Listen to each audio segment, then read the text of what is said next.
जैसा कि last episode में हमने देखा कि Fang ancient civilization ruins number 9 से बाहर आ जाता है और वहां से लीडर होंग उसे पिक कर लेते हैं। तो अब लीडर होंग और फैंग फाइटर जेट में बैठकर जिगजियान मार्शल हॉल के हेडक्वार्टर्स की तरफ जा ही रहे होते हैं कि तभी लीडर होंग रास्ते में फैंग से पूछते हैं, लुबो फैंग, तुम्हें एंशिएंट सिविलाइजेशन रूइंस नंबर 9 में इतना ज्यादा टाइम क्यों लग गया? क्या तुमने वहाँ पर कुछ मिस्टीरियस डिस्कवर किया है? ये सुनकर फैंग लीडर होंग को वो सब कुछ बता देता है जो कि उसके साथ एंशिएंट सिविलाइजेशन रूइंस नंबर 9 में हुआ था, लेकिन वो एक बहुत ही बड़ी बात उनसे सीक्रेट रखता है और वो उन्हें नहीं बताता।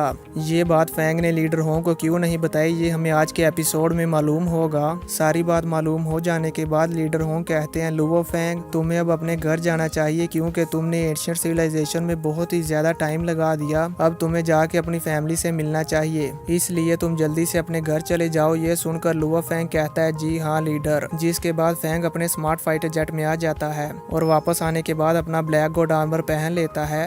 अब आगे एपिसोड स्टार्ट होता है और हम देखते हैं कि फैंग अपने स्मार्ट फाइटर जेट की पायलट सीट पर बैठा होता है और यहाँ पर बैठकर फैंग एंशिएंट सिविलाइजेशन रूइंस के बारे में सोच रहा होता है और कहता है कि मैंने उस क्रिस्टल मैन से वादा किया था, उस वादे को निभाने की खातिर मुझे लीडर होंग से झूठ बोलना पड़ा। फैंग ने ये झूठ क्यों बोला है ये हमें अभी थोड़ी ही देर में मालूम हो जाएगा। अब यहाँ से स्टोरी वापस जाती है फ्लैशबैक में, जहाँ पर फैंग उस क्रिस्टल मैन के साथ फर्स्ट टाइम मिला था और जब वो crystal man first time Fang के सामने आया था तो उसने फैंग की कम्युनिकेशन वॉइस से सीक्रेट रूम की सारी इन्फॉर्मेशन डिलीट कर दी थी। इन्फॉर्मेशन डिलीट करने के बाद वो फैंग से सॉरी कहता है। उसकी आवाज सुनकर फैंग काफी हैरान हो जाता है और कहता है, चाइनीज लैंग्वेज? ये तो हमारी चाइनीज लैंग्वेज में बात कर रहा है, पर ये ऐसा कैसे कर पा रहा है? फैंग अभी ये सोच ही रहा होता है कि तभी वो क्रिस्टल मैन कहता है कि मैं अपनी इंफॉर्मेशन को लीक नहीं होने दे सकता, इसलिए प्लीज मुझे गलत मत समझना। मैंने तुम्हारी कम्युनिकेशन वॉच से इस एग्जाम के बारे में सारी इंफॉर्मेशन डिलीट कर दी है।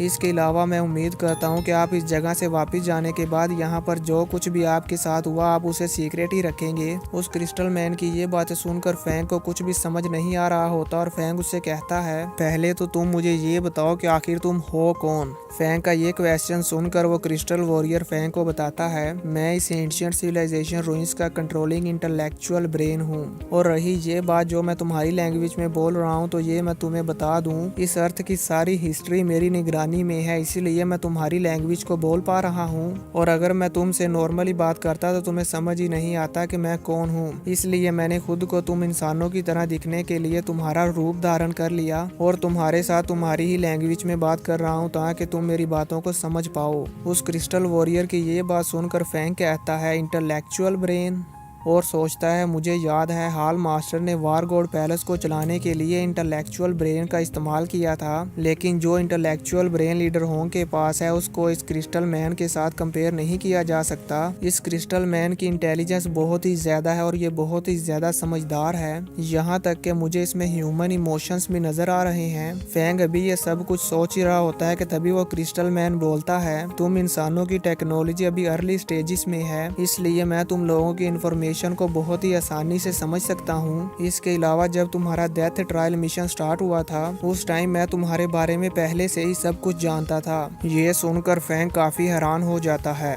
और फिर वो क्रिस्टल मैन फैंग को बताता है कि मैं वो हूँ जो तुम्हें हर कदम पर गाइड करता रहा हूँ। उस क्रिस्टल मैन की ये बात सुनने के बाद फैंग को भी याद आ जाता है और कहता है, क्या?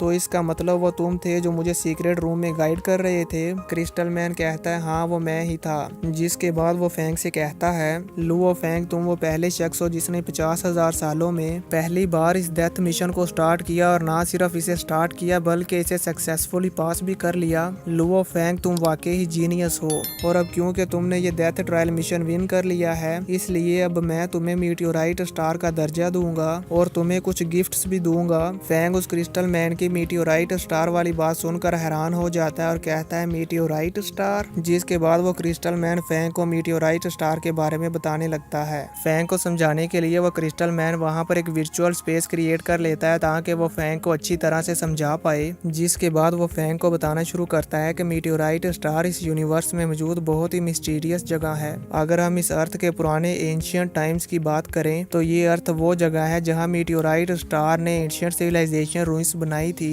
मीटियोराइट दरअसल एक प्लेनेट है जिन्होंने इस अर्थ पर अपने एंशियंट सिविलाइजेशन रूइंस बनाई थी ताकि वो इस अर्थ को ऑब्जर्व कर सकें कि यहाँ के लोग कैसे रहते हैं। बदकिस्मती से इस बात को 50,000 साल गुजर चुके हैं और अब मैं मीटियोराइट स्टार वालों से बात नहीं कर सकता। ये सुनकर फैंग उस क्रिस्टल मैन से पूछता है कि ऐसा क्यों, आप उनसे बात क्यों नहीं कर पा रहे। तो वो क्रिस्टल मैन फैंग को बताता है जहाँ तक मुझे लगता है कि मीटियोराइट स्टार वाले मुझे भूल चुके हैं। अगर वो मुझे भूले नहीं है तो ऐसा भी हो सकता है कि मीटियोराइट स्टार यहाँ से बहुत ही दूर चला गया हो, लेकिन इस बात से कोई फर्क नहीं पड़ता कि मीटियोराइट स्टार वाले मुझे भूल गए हैं या वो यहाँ से बहुत ही ज्यादा दूर चले गए हैं। तुमने ये जो सीक्रेट रूम का टेस्ट पास किया है, तुम्हारा ये टेस्ट अभी भी वैलिड है। जिसके बाद वो क्रिस्टल मैन फैंग को उसके रिवार्ड देने लगता है जो उसने सीक्रेट रूम का टेस्ट पास किया है, जिनमें फैंग का सबसे पहला रिवार्ड होता है ब्लैक गॉड आर्मर का सेट और दूसरा रिवार्ड होता है ब्रेन लाइट स्पॉट डिवाइस। ये ब्रेन डिवाइस बहुत ही ज्यादा एडवांस डिवाइस है। वो क्रिस्टल मैन फैंग को बताता है कि ये डिवाइस तुम्हारी कम्युनिकेशन वॉइस से बहुत ही ज्यादा एडवांस है और इसमें बहुत सारे एडवांस फंक्शंस भी हैं जिन्हें तुम आहिस्ता आहिस्ता सीख जाओगे। ये तुम्हारे बहुत ही ज्यादा काम आएंगे। और दोस्तों, अगर आपको याद ना हो तो मैं आपको बता दूं, जब लीडर होंग और फैंग बातें कर रहे थे तब इस क्रिस्टल मैन ने इसी डिवाइस को यूज करते हुए लीडर होंग और फैंग की सारी बातें सुनी थी।